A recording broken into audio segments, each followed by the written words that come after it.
मई का महीना था। स्कूल की छुट्टियां चलने की वजह से गांव के सभी बच्चे खेलने कूदने में व्यस्त थे। उसी गांव का रोहन अपने पिता के साथ खेत में उनका हाथ बटाता और माँ के लिए नदी से पानी भरकर लाता। रोहन के पड़ोस में उसके दोस्त सोनिया और राज भी रहते थे, जिनके साथ वह साइकिल चलाता और आम के पेड़ से मीठे आमों का स्वाद लेता। समय निकलने के साथ साथ गर्मियां और बढ़ने लगी और हर साल की तरह गांव में सूखा पड़ने लगा। सूखे पड़ने की वजह से पानी की भी कमी होने लगी। गांव से कुछ दूर जीन्स बनाने वाली एक फैक्ट्री भी थी, जहां हजारों की संख्या में जीन्स बना करती थी। फैक्ट्री का मालिक एक लालची और कंजूस आदमी था। एक दिन उसके मैनेजर ने उससे कहा, सर, जून का महीना शुरू हो गया है। गांव से सूखा पड़ने की बात सुनने में आई है।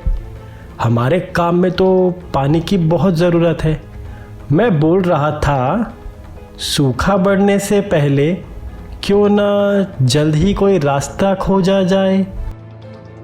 अगले दिन फैक्ट्री के मालिक ने सभी काम करने वाले लोगों को इकट्ठा किया और उनसे कहा, सभी कान खोल के सुन लो, इस बार हमारे पास बहुत काम है।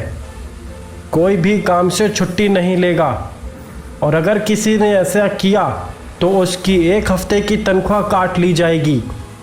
सभी काम करने वाले लोग यह बात चुपचाप सुनते रहे, पर कोई कुछ नहीं बोला। और हाँ, अब गर्मियाँ शुरू हो गई है। हर बार की तरह इस बार भी पानी की कमी होने वाली है। इसीलिए मैंने एक तरकीब सोची है।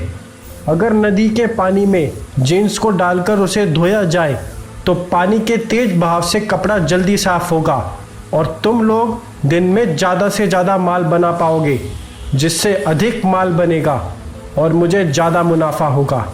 तभी उनमें से एक व्यक्ति ने कहा, सर, ऐसा करने से तो नदी का पानी जहरीला होगा और यह नदी आगे गांव की तरफ जाती है, जहां लोग इस पानी को पीने के लिए इस्तेमाल करते हैं। जीन्स से निकलने वाले केमिकल को पीने से वह बीमार पड़ जाएंगे।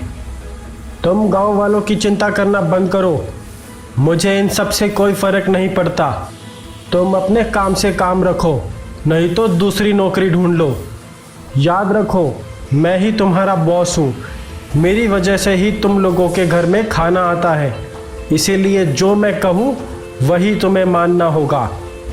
नौकरी छूट जाने के डर से वह चुप रहा। दिन बीतते गए और काम तेजी से चलता रहा। इधर नदी का पानी दूषित होता हुआ गांव तक पहुंच गया। उसे पीने से गांव के लोग बीमार पड़ना शुरू हो गए। रोहन और उसके दोस्त ये सब देखकर बड़े चिंतित हुए और इस समस्या से निकलने का रास्ता ढूंढने लगे। यह जानकारी वहां के जल विभाग को मिली तो उन्होंने रोज गांव में 5 टैंकर साफ पानी भेजना शुरू कर दिया। उधर फैक्ट्री का काम बढ़ने लगा और काम बढ़ने की वजह से मालिक को मुनाफे का लालच आने लगा। अगर मैं माल धोने के लिए अलग से और पानी की व्यवस्था कर दूं तो मुनाफा 2 गुना हो जाएगा। एक दिन शाम को वह अपने घर जा रहा था कि तभी उसने देखा 5 पानी से भरे टैंकर गांव की तरफ जा रहे हैं। उसने उनके लीडर को बुलाकर पूछा, क्यों भाई, तुम इन पानी के टैंकरों को कहाँ ले जा रहे हो? साहब, नदी का पानी दूषित होने से गांव वाले बीमार पड़ रहे हैं, तो जल विभाग से उन्हें पीने का साफ पानी फ्री पहुंचाया जा रहा है। फैक्ट्री के मालिक को लगा, क्यों ना कुछ पैसे देकर इस आदमी को अपनी बातों में फंसाया जाए और पानी के टैंकर फैक्ट्री के काम में लगा दिए जाएं। क्या तुम इन टैंकरों से कुछ पैसा कमाना चाहते हो? अगर तुम 5 में से 4 टैंकर पानी रोज सुबह शाम मुझे दोगे तो मैं तुम्हें इसका अच्छा पैसा दूंगा। अगर दूसरी भाषा में कहूँ तो अपनी तनख्वाह से ज़्यादा पैसा तुम इन टैंकर से कमा सकते हो। यह सुनकर लीडर को लालच आ गया और वह ऐसा करने के लिए तैयार हो जाता है। फैक्ट्री का मालिक उसे कुछ रुपए देता है और वहां से चला जाता है। अगले दिन रोहन पानी भरने टैंकर के पास जाता है, पर उसकी बारी आते आते टैंकर में पानी खत्म हो जाता है, तो वह बिना पानी के ही घर लौट जाता है। दूसरे दिन फिर से रोहन और उसके दोस्त पानी भरने टैंकर के पास जाते हैं। आज भी उनकी बारी आने पर टैंकर में पानी खत्म हो जाता है।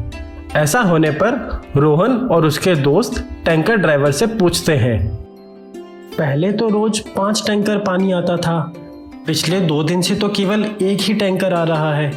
इससे तो कुछ ही लोगों को पानी मिल पाता है। वह सब हम नहीं जानता, हमें ऑफिस से जितना टैंकर लाने को बोला जाता है हम उतने लाते हैं। तुम बच्चे हो, ये सरकारी मामला है, तुम इस काम में दखल मत दो।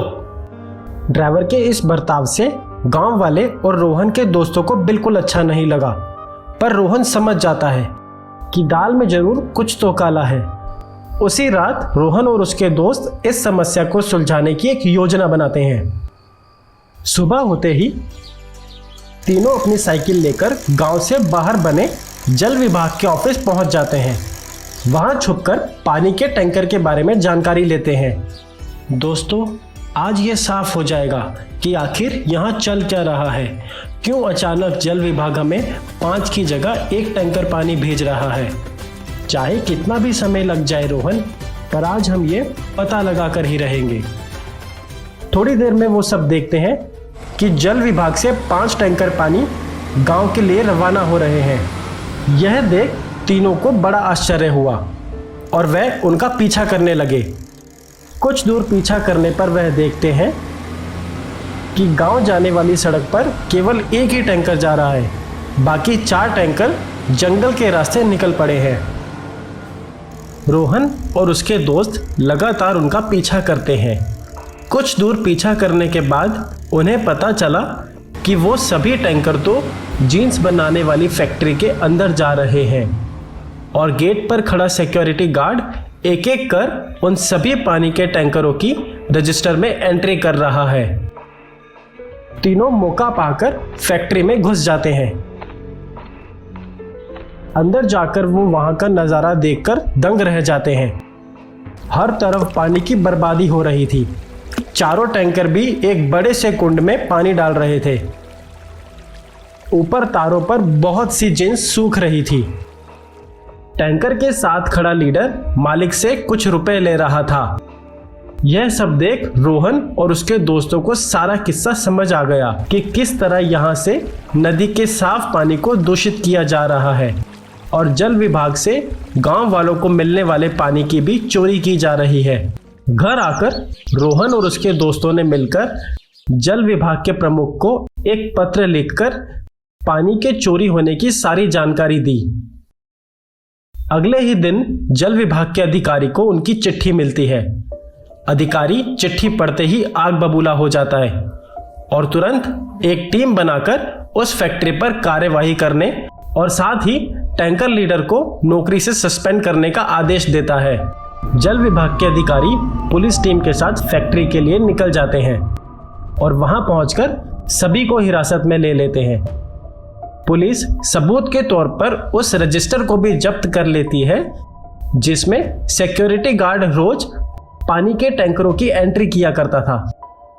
तभी फैक्ट्री का मालिक वहां से भागने की कोशिश करता है और विभाग के अधिकारी उसे पकड़ लेते हैं। पकड़े जाने पर वह बोलता है, अरे सर, ये मेरी फैक्ट्री नहीं है, मैं इन लोगों को जानता भी नहीं हूँ, मुझे छोड़ दो, मैं तो एक शरीफ इंसान हूँ।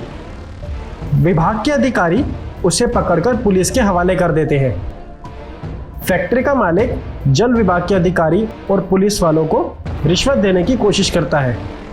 सर, आप ये कुछ पैसे रखिए और मुझे छोड़ दीजिए, मैं आपको और भी पैसा दे सकता हूँ। पुलिस ऑफिसर उसे डंडे से धोता है और पुलिस वैन में डाल देता है। पुलिस टीम के अधिकारी फैक्ट्री को हमेशा के लिए सीज कर देते हैं। फैक्ट्री का काम बंद होने से कुछ ही दिनों में गांव की नदी का पानी फिर से स्वच्छ होने लगता है। साथ ही सभी को भरपूर मात्रा में घर और खेती करने के लिए पानी मिलने लगता है। इस चोरी को साहस से पकड़वाने और जल विभाग को पानी की बर्बादी के लिए गुप्त सूचना देने के लिए जल विभाग रोहन, सोनिया व राज को प्राइज के रूप में एक एक लैपटॉप देने का निर्णय लेता है।